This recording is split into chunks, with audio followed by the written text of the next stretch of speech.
No, there's none. No. The great state of Wisconsin has been under Republican control, complete Republican control, since 2011. And Republicans' absolute power in the state has led to some amazing displays of force there. You're interrupting a roll call. Sit down. Right now. Call the roll. Senator Carpenter. Coles. Cullen. You're interrupting a roll call, and that will not be tolerated. Sit down. We learned later that he actually broke the base of the gavel by banging it around like that night. Amazing.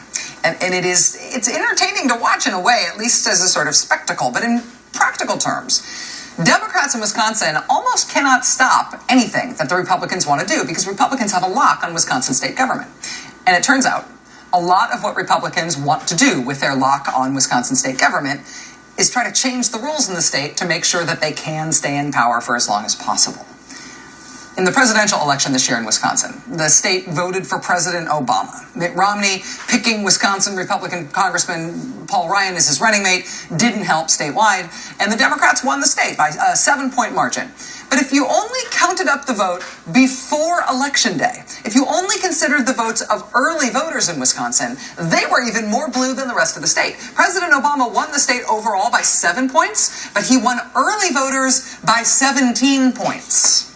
In Wisconsin, as in most places, if you voted early, you probably voted Democratic. So obviously that's got to go, right? Before Republicans took control of the state government in Wisconsin, there was plenty of opportunity to early vote. Early voting lasted 3 weeks, and it always included 3 full weekends ahead of Election Day. Once Republicans took control, they cut that 3-week early voting period down to 2 weeks, and instead of 3 weekends for early voting, they cut it down to 1 weekend.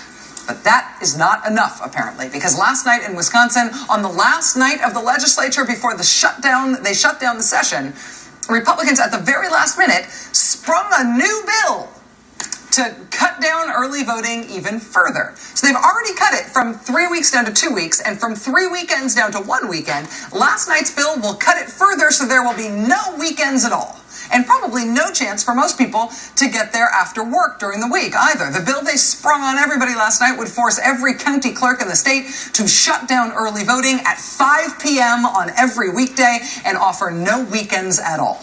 So no voting after work, no voting on weekends. The Republicans moved that last night on the last day of the session, and they rammed it through on a party line vote. Wisconsin likes early voting. There's never been any kind of problem associated with Wisconsin early voting. Unless, of course, you consider the fact that most early voters vote Democratic to be a problem. Last night, Wisconsin Republicans also came up with a novel new twist on the state's draconian new voter ID law. At the same time that the Republicans passed the first big cut to early voting, they also passed a law to require people to show new documentation in order to vote that Wisconsin residents never had to show before, and that not all legal voters in the state have. They passed that bill in 2011. It's been blocked in the courts ever since. But last night, late last night, as the last night of the legislative session crept past midnight and into the wee hours of this morning, the Republicans in Wisconsin came up with a new twist on their voting restrictions. Now, what Republicans want you to do is they want you to have to declare when you vote if you are a poor person. And if you say that you are a poor person, that you do not have the right documentation to show to be allowed to vote because you cannot afford to get that documentation, then you have to sign a form swearing that you are poor.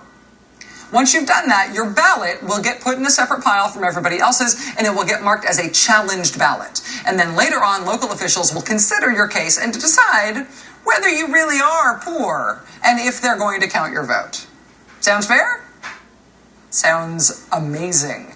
And Wisconsin Republicans in the middle of the night last night passed that one too on a party line vote. And that's where things really got weird. This is so strange I'm not even quite sure how to explain it. In September, so not that long ago, a few weeks ago, the Senate in Wisconsin, which is also Republican controlled, they did something actually very nice and totally non-controversial. It was so non-controversial that every single senator in the entire Senate was a co-sponsor of the measure. What they did is they passed a resolution honoring the victims of the Sandy Hook Elementary School shooting in Newtown, Connecticut. Now, this resolution does not have any practical impact at all. It does absolutely nothing. It is just a statement of honor and respect from the people of Wisconsin, which passed the Senate unanimously in September. But for some reason, when the Democrats last night in the Assembly brought up that same resolution so the Assembly could pass it too, and it could be done before the end of the session, for some reason, that enraged the Wisconsin Republicans. Why would that make you mad? I have no idea. Here's how the Milwaukee Journal-Sentinel put it in a way that makes me think they didn't understand it either. Quote, bitter disputes developed late Thursday that sent the session into the early morning hours. Tensions flared after Democrats attempted to take up a bill honoring the children killed last year at Sandy Hook. Republicans rejected taking that up. So the Republicans rejected taking up that resolution. They said they will not honor the victims at Sandy Hook. Even being asked to do so last night made them very angry.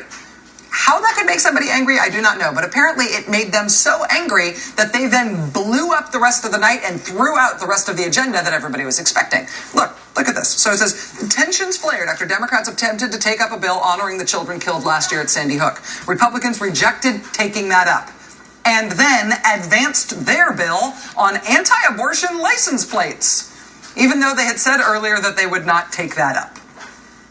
So that's what they had to stay until 2 a.m. doing in Wisconsin, voting on anti-abortion license plates that will fund crisis pregnancy centers, which they weren't going to vote on at all until Republicans got so angry about the resolution to honor the Sandy Hook kids that they couldn't contain their anger, and all bets and all agreements were off, and they went ahead with the anti-abortion thing. What? Things in Wisconsin seem a little out of control. I mean, Wisconsin is supposed to be so sane, so civil, right? Well, in the legislature, at least, since the Republicans and Governor Scott Walker took over in Wisconsin, it seems more and more like Wisconsin is losing its mind. And Democrats, at least, last night, just could not seem to believe it. We have people in this body that act as if they're in middle school and high school and that decide that they can change the rules whenever they feel that they can. And it is extremely, extremely childish, stupid, asinine, and I could think of a whole lot of other words that I would use, but I believe I probably would be censored.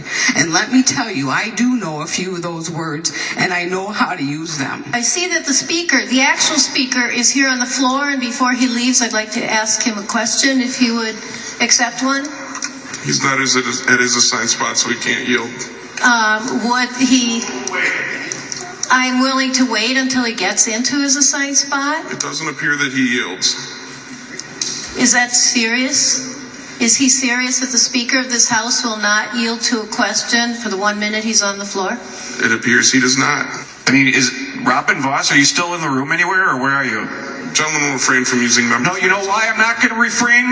You will Because refrain. you guys are breaking your word. So I'm going to ask Robin Voss, I'm going to ask Bill Kramer, I'm going to ask whoever I damn please to stand up and explain your behavior to the public of the state of Wisconsin. Or get out of the way and let somebody else do the job. This is it's insulting. You act like a children. The gentleman's out of order. Too bad. God bless Wisconsin. We talked on the show the other night about this thing called Wisconsin Nice. And when we did that, we got some pushback from some folks in Minnesota where they claimed the whole nice thing actually really belongs to them. I believe there is enough nice to go around for Wisconsin and Minnesota both. Maybe even for Ohio, too, and Washington, D.C. But whatever used to be the normal expectations for normal, middle-of-the-road, Midwestern governance, those days really are gone. In Wisconsin, anyway, those days seem gone.